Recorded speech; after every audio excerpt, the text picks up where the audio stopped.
وہ فلمیں انہوں نے ہمارے 2-3 لوگوں کو دکھائی ہیں دکھانے کے لیے کہ آپ سے بھی یہ ہوگا کہ اگر آپ عمران خان کا ساتھ نہیں چھوڑیں گے. شہباز گل سے جو انہوں نے کیا اس کو جب اس کو تشدد کر رہے تھے تو اس کو بار بار پوچھ رہے تھے کہ یہ عمران خان کے خلاف سٹیٹمنٹ دو. کہو یہ عمران خان نے تمہارے سے کروایا. سواتی کو کہہ رہے تھے کہ یہ عمران خان کو بتاؤ یہ اس سے بھی یہ ہوگا. یہ کون سے مذہب معاشرے میں ایسے ہوتا ہے؟ یہ کب پاکستان کی تاریخ میں یہ ہوا تھا؟ اور اس کے بعد جو سوشل میڈیا کے لوگوں سے انہوں نے کیا، جو لوگوں کو اٹھا اٹھا کے لے کے جاتے تھے، ان کو بھی ننگا کرتے تھے. مجھے نہیں ابھی تک پتا کہ یہ ننگا کرنے کا ان کو شوق کیا ہے، اور کون سا معاشرہ اجازت دیتا ہے لوگوں کو اس طرح ذلیل کرنے کا. آئین کا آرٹیکل 14 آرٹیکل کہتا ہے کہ آپ انسان کی، ہر پاکستان کی جو ڈگنیٹی ہے، اس کی جو عزت ہے، اس کو آپ پامال نہیں کر سکتے. اور ان کا قصور کیا تھا؟ اعظم سواتی نے ایک ٹویٹ کی کہ جی باجوہ نے NRO 2 دیا ہے، سارا پاکستان جانتا ہے کہ اس نے دیا. شہباز گل نے کوئی سٹیٹمنٹ دی، اس سے پوچھا بھی نہیں کہ کیا اس کا مقصد کیا تھا، پیچھے کیا تھا، کہنے کیا وہ کیا کر رہا تھا. اس کے اوپر تشدد. شیخ رشید کو اٹھا لیا، اس کو لے گئے. فواد چودھری کو اٹھایا. ہمارے لوگوں کے اوپر، سب کے اوپر FIRs ہیں. جس طرح میں نے کہا میرے اوپر کوئی 70 FIR ہے، دہشت گردی کے کیسز بنا دیے. الیکشن کمیشن کے باہر ایک احتجاج ہوتا ہے، عمران خان کو الیکشن کمیشن ڈسکوالیفائی کر دیتی ہے، اس کے بعد احتجاج ہوتا ہے، میرے اوپر دہشت گردی کا پرچہ کٹ جاتا ہے، میں وہاں تھا بھی نہیں. دوسرا، ایک یہی بددیانت دار، ایک مورلی کرپٹ الیکشن کمیشن جو بار بار ہمارے خلاف پوری کیمپین چلا رہی ہے، یہ نون لیگ کا حصہ بن کے اور یہ PDM کا حصہ بن کے، جو ہمارے ہر فیصلہ ہمارے خلاف دیتا ہے، کیمپین کرتا ہے. کیا کیس تھا؟ فورن فنڈنگ کیس. پہلے پتا چلا وہ فورن فنڈنگ ہی نہیں تھی، پتا چلا کہ وہ اب پروہیبٹڈ فنڈنگ ہے. وہ کیس جو میں آج لکھ کے دیتا ہوں، کسی عدالت میں جائے گا یہ باہر پھینک دیں گے، کیس ہی کوئی نہیں ہے. وہ رپورٹ کے اوپر FIA میرے اوپر وارنٹ نکال دیتی ہے، اور وہ اسی کے اوپر وہی جو کیس ہے پروہیبٹڈ فنڈنگ کا، اس میں باقی وہ سارا عدالت بری نہیں کرتی، ان کی ضمانت دے دیتی ہے سب کو. عمران خان کے اوپر وارنٹ نکلاتا ہے. اور ہر کوشش کی جا رہی ہے کہ کسی نہ کسی طرح تحریک انصاف کی لیڈرشپ یا عمران خان کو جیل میں ڈالو، یا ڈسکوالیفائی کرو، یا ہمارے لوگوں کے اوپر ہر قسم کا پریشر ڈالو. کاف لیگ، میں آج یہ اس کے اوپر بھی بات کرنا چاہتا ہوں کہ پہلے تو ان کو پورا آ کے یہاں زور لگایا گیا. جو لوگ اپنے آپ کو نیوٹرل کہتے ہیں انہوں نے پریشر ڈالا، پورا ایجنسیز نے پریشر ڈالا کہ عمران خان کو چھوڑ کے تو نون لیگ کی آپ ہم چیف منسٹرشپ ملتی ہے، آپ وہ لے لیں. ہمارے لوگوں کو، MPs کو، جب یہ ووٹ آف کانفیڈنس آنی تھی، ان سب کو کہا گیا، بلا کے چن کے لوگوں کو، سب کو نہیں، چن کے لوگوں کو کہا گیا کہ آپ چھوڑیں. عمران خان کے اوپر کانٹا ڈال دیا گیا، اب نون لیگ جائیں، آپ نے ووٹ نہیں ڈالنی. سب کے اوپر پریشر ڈالا گیا. ان کے اوپر پیسے بھی آفر کیے گئے، اور پھر ان کو دھمکیاں دی گئی کہ آپ کی کوئی فیوچر نہیں ہے تحریک انصاف میں. چودھری پرویز الہی کو میں آج داد دیتا ہوں، ان کو اور ان کے بیٹے مونس الہی کو، کہ انہوں نے ان ساری دھمکیوں کے باوجود، پورا زور لگانے کے باوجود، ان کو کہا ہم آپ کے اوپر کرپشن کیسز کر دیں گے، ہم آپ کو چھوڑیں گے نہیں. ایک ان کا کوئی جاننے والا مونس الہی کا، اس کو پکڑ کے لے گئے، 3 دن اس کو رکھا، اس کو مار مور کے، اس کو اچھی طرح مار کے، اس کو ظلم کر کے گھر واپس لے کے آئے. ابھی بھی ان کا سیکرٹری جو ہے پرویز الہی کو، وہ غائب ہے. صرف ایک پریشر ڈال رہے ہیں کہ عمران خان کو چھوڑ دو. اور انہوں نے پوری کوشش کی تھی کہ وہ گورنمنٹ نہ ڈیزالو کرے تاکہ الیکشنز نہ ہو جائے. اس لیے ہم نے پرویز لائی کو آنر کیا کہ انہوں نے اس سارے پریشر کے باوجود انہوں نے اپنی پارٹی بھی ضم کی، اور اس لیے ہم نے آنر کیا کہ ہم اعزاز دیتے ہیں پریزیڈنٹ اپنی پارٹی کا بنانے کے لیے۔ میں یہ آپ کو ساری چیزیں اس لیے بتا رہا ہوں کہ اس طرح کی چیزیں کبھی پاکستان کی سیاست میں نہیں ہوئیں۔ یہ جو ظلم، یہ جو تشدد، جھوٹی ایف آئی آرز، اور یہ اس طرح کا الیکشن کمیشن، ایسا الیکشن کمیشن کبھی پاکستان میں نہیں آیا۔ ہم نے اپنی اسمبلیز ڈیزالو کی، 2 انہوں نے کیئر ٹیکر گورنمنٹس بنانی تھی، ہم نے وہ نام دیے جو کہ ساروں کو ایکسیپٹیبل تھے، وہ نام جو کریڈیبل تھے، جن کی کوئی جو رسپیکٹ تھی معاشرے میں۔ ہمیں پتا تھا کہ نون لیگ بھی ان کو جانتی ہے۔ انہوں نے چن کے یہاں چیف منسٹر پنجاب کا لے کے آئے جو ہمارا سخت مخالف تھا۔ اس کے بعد ہم نے 23 نام دیے، 22 نام دیے الیکشن کمیشن کو۔ ہم نے کہا ان لوگوں نے ہمارے اوپر ظلم کیا تھا 25 مئی کو، آپ ان کو مہربانی کر کے پنجاب میں نہ لگائیں۔ تقریباً سب کو لگا دیا انہوں نے پنجاب میں۔ وہ لوگ جنہوں نے ہمارے اوپر تشدد کیا تھا ان کو لگا دیا آج ہمارے اوپر، اور وہ نظر آ رہا ہے۔ ابھی ایک راجن پور میں جامپور میں الیکشن ہو رہا ہے، بائی الیکشن جعفر لگاری کا، ساری ہمارے کارکنوں کے اوپر کیسز بن رہے ہیں، پولیس اور انتظامیہ پورا ان کے خلاف نکلی ہوئی ہے، ڈرا رہی ہے، دھمکا رہی ہے، اور ان کے یہ جو نون لیگ کا کینڈیڈیٹ اس کو اوپنلی اس کی سپورٹ کر رہی ہے۔ تو ایسا کبھی بھی کیئر ٹیکر تو آیا ہی نہیں ہے۔ کیئر ٹیکر ایسا لے کے آئے ہیں جو کہ جس طرح شہباز شریف کنٹرول کر رہا ہے اس کیئر ٹیکر کو۔ یہ سارے وہ لوگ ہیں جو انہوں نے حمزہ شریف کے دور میں رکھے ہوئے تھے، اور ادھر پختونخوا کے اندر ساری مولانا فضل الرحمان کی کیبنٹ اور ان کے کہنے پہ سب کچھ ہو رہا ہے۔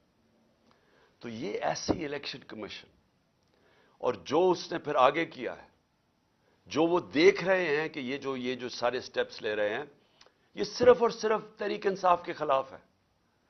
الیکشن کمیشن کے بھی سٹیپس، کیئر ٹیکر گورنمنٹ کے بھی سٹیپس صرف اور صرف ہمارے خلاف ہے۔ اور وہ حکم کس سے لے رہے ہیں؟ وہ لے رہے ہیں جناب یہ نون لیگ والے سے، شہباز شریف سے، مریم وہ ساری جگہ پھر رہی ہے، پروٹوکول، گاڑیاں، پنجاب گورنمنٹ کا پیسہ خرچ کر رہے ہیں کنونشنز پہ، پورا ریسٹ ہاؤس رینوویٹ ہوتا ہے کہ جی ترنم نہیں، فرادیبہ وہ پہنچ رہی ہیں وہاں، سارا کچھ ان کے لیے انتظام بن رہا ہے، اور وہ وہاں جا کے پھر وہ جس طرح کی تقریریں کی جا رہی ہیں۔ میں یہ سوال پوچھتا ہوں کہ کیا جب کیس سب جوڈس ہو، سپریم کورٹ میں کیس ہو، کیا سپریم کورٹ کے ججز کے خلاف اس طرح کی زبان استعمال کرنے کی کسی کو اجازت ہے؟ کیا آپ کا، کیونکہ صرف آپ الیکشن سے بھاگ رہے ہیں، آپ کو پتا کہ عوام آپ کے ساتھ نہیں ہے، صرف اس سے بچنے کے لیے پورا پریشر ڈالا ہوا ہے انہوں نے پاکستان کی عدلیہ پہ، اور صرف ایک مقصد ہے ان کا کہ 90 دن میں الیکشن نہ ہو۔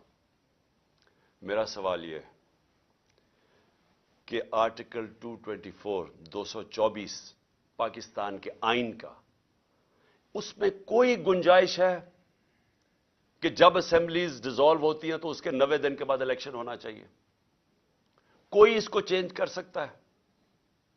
یعنی اس کی کتنا بھی آپ اپنا ذہن استعمال کر لیں، جتنے اچھے وکیل لے آئیں، مجھے یہ سمجھا دیں کہ 90 دن کے بعد کیسے ہو سکتا ہے کہ حکومت یہ کیئر ٹیکر چل سکتی ہے؟ اور میرا اگلا سوال ہے کہ جو پاکستان کی آبجیکٹو ریزولوشن ہے، جو قرارداد مقاصد، جو بنیاد رکھی تھی کہ پاکستان کا روڈ میپ کیا ہے، اس میں ایک چیز واضح ہے کہ سوورنٹی وہ اللہ کی ہے، اور اللہ کے بعد جو فیصلے کریں گے وہ عوام کے منتخب کیے ہوئے نمائندوں کی ہے، پبلک ریپرزینٹیٹیوز کی ہے، جو عوام نے سلیکٹ کیے۔ میں یہ پوچھنا چاہتا ہوں کہ یہ جو کیئر ٹیکر گورنمنٹس 2 بٹھا دی ہیں لا کے، پہلے تو یہ ساری، کبھی میں پھر سے کہتا ہوں، کبھی ایسی جانبدار کیئر ٹیکر گورنمنٹس نہیں آئی، لیکن اس کے علاوہ کیا اب یہ 90 دن کے بعد یہ بیٹھیں گی جن کا صرف کام ہے کہ تحریک انصاف کے خلاف پورا ایجنڈا ہے کہ ہمیں ختم کیا جائے یا ہمارے پر کیسز بنائے جائے, نون لیگ کو جتایا جائے یا پی ڈی ایم کو جتایا جائے. یہ کس طرح 90 دن کے بعد بیٹھیں گے؟ کیونکہ یہ پبلک ریپرزینٹیٹیوز نہیں ہیں. ان کا تو صرف کام تھا کیئر ٹیکر گورنمنٹس کا کہ آ کے صاف اور شفاف الیکشن کروانا. سوائے صاف اور شفاف الیکشن کروانے کے سب کچھ اور کر رہے ہیں. جے آئی ٹی, میں پھر سے کہتا ہوں, جو جے آئی ٹی پنجاب گورنمنٹ نے بنائی تھی, جو میرے اوپر قاتلانہ حملہ ہوا تھا, وہ کیسے بند کر دی ہے؟ اس کا ریکارڈ کیسے غائب ہو گیا؟ یہ ان کا مینڈیٹ کدھر سے آ گیا؟ یہ وہ سٹیپس اٹھا رہے ہیں جو کسی بھی کیئر ٹیکر گورنمنٹ نہیں اٹھا سکتی تھی. بڑا واضح ہے کیئر ٹیکر گورنمنٹ کا کیا رول ہے. تو یہ 90 دن کے بعد کیسے ٹھہر سکتے ہیں؟ اور میں پھر سے یہ کہتا ہوں کہ یہ جو اٹیکس کر رہے ہیں عدلیہ پہ, اس کا صرف ایک مقصد ہے, ان کو بلیک میل کرنے کا, ڈرانے کا, دھمکانے کا, کہ کہیں وہ اس پریشر میں آ کے تو اس سے پیچھے ہٹ جائیں, جو کہ ایک واضح آئین کے اندر 90 دن کی اسٹیپولیشن دی ہوئی ہے. میں آج دو اور چیزوں پہ بھی جلدی سے بات کرنا چاہتا ہوں. ایک کہ ہمارے لوگوں نے جو سینئر لیڈرشپ نے جو گرفتاری دی تھی کل یہاں لاہور کے اندر, ان کو بجائے یہ کہ پولیٹیکل پریزنرز, جو سیاسی طور پہ وہ جنہوں نے ایک پرامن احتجاج کے لیے ایک اپنا احتجاج جمہوریت میں رجسٹر کروایا تھا, ان کو ایسے رکھا جا رہا ہے جس طرح وہ کوئی دہشت گرد ہے. ان کو کبھی کہاں بھجوا رہے ہیں, کبھی کس شہر میں بھجوا رہے ہیں. شاہ محمود کو اٹک بھجوا دیا, اسد عمر کو لیا بھجوا دیا, کسی کو ڈی جی اعظم سواتی کو. یہ کیا ثابت کرنے کی کوشش کر رہے ہیں کہ کیا یہ لوگ اس سے دیکھ کے ڈریں گے؟ اگر اس کو دیکھ کے ڈرتے, جو آج پشاور میں پبلک نکلی ہے ایسے نکلتی جس طرح پبلک نکلی ہے. اور انشاءاللہ کل آپ پنڈی میں دیکھیں گے کہ جس طرح پبلک نکلے گی, اب کہیں گے ہمیں جیلوں میں ڈالو. یہ خوف نہیں ہے کسی کو اب کہ یہ آپ جو وہ اٹک چلے جائیں یا کہیں چلے جائیں تو ہم ڈر جائیں گے. کہ آپ اگر یہ سمجھتے ہیں یہ جو اس ملک کی بدقسمتی ہے کہ یہ سارے جو مجرم پیشہ لوگوں کو اوپر بٹھا دیا اور ان کے پیچھے سہولت کار, کیا وہ سمجھتے ہیں ہم ڈر جائیں گے اس سے؟ اس سے لوگوں کا عزم اور مضبوط ہو رہا ہے. ہمیں ساری جگہ سے میسیجز آ رہی ہیں جو ہمارے لوگوں کو لے کے گئے ہیں لئیے یا ڈی جی خان یا جدھر بھی, سارے کہہ رہے ہیں کہ ہم کھڑے ہیں. ایک ایک سے میسج آئی ہے کہ بالکل ہم نے اب پیچھے نہیں ہٹنا. سو اس سے کوئی گھبرا نہیں رہا. اور کل انشاءاللہ پنڈی میں دیکھیں گے جس طرح پبلک نکلے گی, جس طرح ہماری قیادت تیار ہے اپنے آپ کو یہ جیل بھرو تحریک کے اندر شامل ہونے کے لیے. اور پھر جو ہمارا احتجاج جس کا جو دوسرا پہلو ہے, ایک تو یہ ہے کہ جو ہمارے پر تشدد ہوا, ظلم ہوا, جو انہوں نے جس طرح کی ایف آئی آر, جو ہر روز ایک مشن پہ ہیں کہ کسی نہ کسی طرح الیکشن نہ کرواؤ اور ان کو کرش کرو تحریک انصاف کو. تو ایک تو اس کے اوپر احتجاج ہے, پرامن احتجاج ہے. اور میں یہ یاد کروا دوں آپ کو کہ سری لنکا میں انہی حالات کے اندر پبلک سڑکوں پہ نکلی تھی اور لوگوں نے جلائے تھے گھر, پرائم منسٹر کا گھر جلا دیا تھا, پبلک خود سڑکوں پہ آ گئی تھی. اگر یہ تحریک انصاف اس وقت نہ ہو تو یہ پبلک اسی طرح سڑکوں پہ نکلے گی. جس طرح کے حالات یہاں بن گئے آج پاکستان میں, پبلک تو خود نکلنے کے لیے تیار ہے سڑکوں میں. میں اپنا جو لاہور ہائی کورٹ, مجھے 3 بجے تو ہمیں پتا, انہوں نے جب ہمیں پتا چلا کہ وہ بلا رہے ہیں اور وہ کہتے ہیں آپ کو پیشی دینی پڑے گی, 3 بجے تو فیصلہ کرتے ہیں. 4:15 بجے گھر سے نکلتا ہوں اور جو پبلک سڑکوں کے اوپر آتی ہے, ایسے تو پبلک کبھی نہیں نکلتی. تو پبلک تو تیار بیٹھی ہوئی ہے. جس طرح آج پشاور میں دیکھا, قوم تو تیار ہے. اگر ہم یہ پرامن طریقہ نہ اختیار کریں تو یہ قوم وہ راستہ اختیار کرے گی, یہ قوم اس طرف جائے گی جدھر اس ملک کے اندر تباہی مچے گی. اس کو روکنے کے لیے یہ پرامن احتجاج ہے. اور جو دوسری وجہ ہے میری احتجاج کی, جو دوسری وجہ ہے وہ میں بھی آپ کو بتا دوں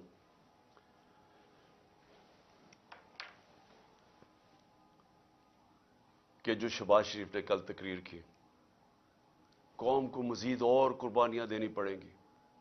شہباز شریف, یہ قوم 10 مہینے سے جو آپ نے سازش کر کے یہ چوروں کا ٹولہ اوپر بٹھایا ہے جس میں آپ سب سے بڑے ڈاکو ہیں اور آپ اور بڑے بھائی اور آصف زرداری.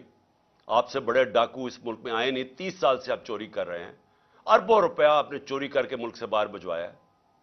ذرا پوچھیں تو صحیح ہے کہ آپ کا ٹبر وہاں رہتا کیسے ہے؟ کون سی آپ کی آمدنی تھی جو اتنے اتنے بڑے بڑے آپ نے گھر خریدے؟ یہاں کا چوری کا پیسہ تھا تو اپنا پیسہ باہر بھجوا دیا. 1100 ارب روپے کے کرپشن کیسز معاف کروا لیے اپنے, اور قوم کو کہتے ہیں کہ اوہ ابھی آپ کے امتحان ختم نہیں ہوئے, ابھی مزید اور مہنگائی آنے والی ہے. میں اس کے اوپر صرف یہ کہنا چاہتا ہوں کہ کبھی شہباز شریف لوگوں کو پوچھا ہے کہ آج لوگوں کا گزارا کیسے ہو رہا ہے؟ جب ہمارے دور پہ آپ بار بار ہر روز اسمبلی میں کھڑے ہو کے جدرا, ہمارے دور میں تو کوئی اپوزیشن کے مسئلے نہیں تھے. جو آپ کے کیسز تھے وہ تو سارے آپ کے 95% کیسز آپ کے خلاف وہ تو پہلی گورنمنٹ سے بنائے ہوئے تھے, آپ کے اپنے دور میں بنے تھے. اسحاق ڈار تو آپ کی حکومت میں ملک سے فرار ہوا تھا. جب اس سے پوچھا گیا کہ اتنے زیادہ پیسے $5 ملین باہر کیسے بھجوائے ہیں, تو جب اسے جواب پوچھا ملک سے باہر بھاگ گیا. نواز شریف کے دونوں بیٹے آپ کے دور میں ملک سے باہر فرار ہوئے تھے. جب ان سے پوچھا گیا کہ بتائیں یہ آپ کی پراپرٹیز اربوں روپے کی کدھر سے آئی ہیں, وہ باہر بھاگ گئے. یہ جو اس کا شہباز شریف آپ کا جو بیٹا, آپ کا جو داماد تھا, وہ آپ کے دور میں باہر بھاگا تھا جب پتا چلا کہ سرکاری طور پہ اس نے سرکاری ایک اپنی کوئی بلڈنگ کرائے پہ دی ہوئی تھی, وہ ابھی بنی نہیں تھی, اس کو جب پیسہ مل رہا تھا, جب اس سے سوال پوچھا وہ باہر بھاگ گیا. اور آپ کا پتہ ہے کہ آپ کا ٹرائل ہو رہا تھا اور آپ پکڑے جانے والے تھے مقصود چپڑاسی کے کیس میں, اور واپس آ کے جیسے آپ اقتدار میں آئے تو 4 گواہ مارے گئے ہیں جن کو پیسے, آپ کے نوکر تھے جن کو پیسے آ رہے تھے, جس میں مقصود چپڑاسی, چاروں کو ہارٹ اٹیک ہو گیا. کوئی اتنی عمر بھی نہیں تھی ان کی, چاروں کو یہ ایک دم آتے ساتھ ہی 2 مہینے میں اٹیک ہو گیا. اور سب سے بڑی بات کہ جو انویسٹیگیٹ کر رہا تھا, جو آپ کا FIA کا انویسٹیگیٹ ڈاکٹر رضوان تھا, اس کو بھی ہارٹ اٹیک ہو گیا. اور آپ نے سارے اپنے کیسز معاف کروا لیے, اور لوگوں کو کہہ رہے ہیں کہ جو اور قربانیوں کے لیے تیار ہو جا. 30,000 جس کا تھا پچھلی اپریل میں جب نے سازش کر کے ہماری گورنمنٹ گرائی تھی, وہ آج صرف 20,000 کی چیزیں خرید سکتا ہے. آج کل کی مہنگائی میں 20,000 کی چیزیں خرید سکتا ہے جس کا 30,000 مہینے کی تنخواہ تھی پچھلی اپریل میں. جو لاکھ روپے کماتا تھا جو گھر, اس کی صرف خریدار کی پاور 70,000 رہ گئی ہے. اور ابھی آپ جب مزید اور مہنگائی کریں گے تو یہ اور وہ نیچے ان کے پاس تنخواہوں کے اندر کبھی پورا ہی نہیں ہو سکے گا کہ وہ کس طرح بچوں کا پیٹ پالیں گے. اور آپ کہہ رہے ہیں ابھی اور مہنگائی ہوگی. تو یہ قوم آپ سے صرف ایک چیز مانگتی ہے کہ جو بھی آپ نے سازش کر کے وعدے کیے تھے نا کہ میں ایک دم پنجاب سپیڈ لا کے تو پاکستان کو اٹھا دوں گا, میں ترقی کر دوں گا, وہ ساری سوشل میڈیا پہ آپ کی سٹیٹمنٹس چل رہی ہیں.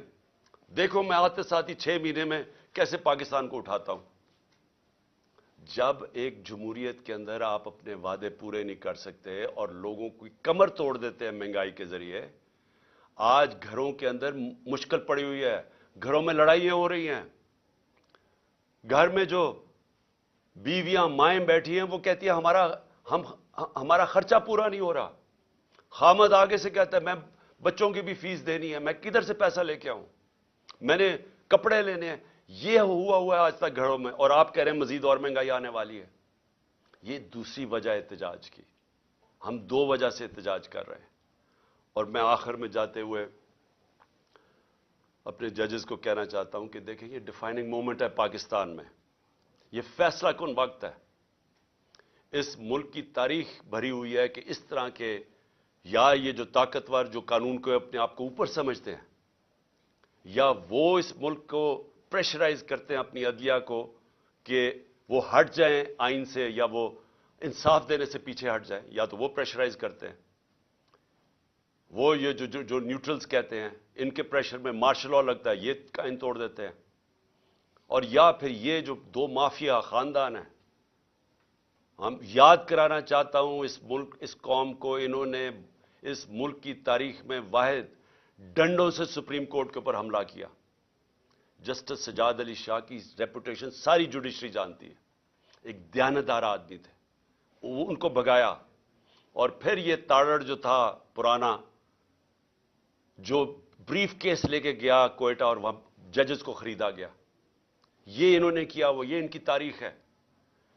جو نواز شریف تھا, یہ جب آج سے 40 سال پہلے یا یہ کرکٹ کھیلتا تھا جمخانہ کے اندر, سارے لوگوں سے پوچھ لیں کہ یہ میچ کھیل کے اپنے امپائر کھڑے کر کے میچ کھیلتا تھا, یہ تاکہ اس کو کوئی آؤٹ نہ دے دے. یہ کرکٹ بھی روندی مار کے کھیلتا تھا. اس نے کوئی کام آج تک دیانتداری سے نہیں کیا. اس نے کبھی بھی جوڈیشری کو دیانتداری سے فنکشن کرتے نہیں دیکھا. جب وہ فون کال ہے کہ شہباز شریف کال کر رہا ہے جسٹس جس کو بھی کہ جی یہ بے نظیر کو یا سیف الرحمان, شہباز شریف کچھ اور سزائیں بتا رہے ہیں کہ جج صاحب ان کو یہ 3 سے 5 سال کی سزا دی جائے. یہ ان کو ویسے جج چاہیے. ان کو کبھی بھی آزاد عدلیہ, جس طرح سجاد علی شاہ جیسے جج تھے, وہ کبھی بھی ان کو گوارا نہیں تھے. اور بیٹی کا بھی یہی حال ہے. اور ابھی شہباز شریف بھی وہ بھی بول رہا ہے ججز کے اگینسٹ. صرف آرٹیکل 224 پڑھ لیں آئین کا, مجھے یہ سمجھا دیں کہ کیسے 90 دن کے بعد کیسے ہو سکتا ہے کہ 90 دن سے آگے الیکشن جائے. صرف پڑھ لیں. ساری قوم کو پتا ہے کہ اس وقت صرف ایک طریقہ ہے اس ملک کو اس دلدل سے نکالنے کا, اور وہ ہیں الیکشنز. جتنی دیر یہ چلتا جائے گا, یہ چور بیٹھے ہوئے چوریاں اپنی بچاتے جائیں گے اور صرف ڈرے ہوئے ہیں کہ الیکشن میں یہ ہار جائیں گے, جتنی دیر یہ اوپر بیٹھے رہیں گے یہ ملک مزید دلدل میں پھنستا جا رہا ہے. اور اس لیے ہم نے اپنی حکومتیں قربان کی تھیں. کبھی کوئی اپنی 60% سے اوپر پاکستان پہ حکومت کر رہی ہو ایک پارٹی, اور وہ کبھی اپنی حکومتیں پاکستان کی تاریخ پہ قربان نہیں کی. صرف ایک مقصد تھا کہ ملک کو مزید یا تباہی سے بچایا جائے اور الیکشنز کروائے جائے, جو ایک ہی طریقہ ہے کہ ملک میں سیاسی استحکام آئے گا. سیاسی استحکام آئے گا تو معاشی استحکام آئے گا. اس کے علاوہ کوئی حل نہیں ہے اس سے. پاکستان پائندہ باد.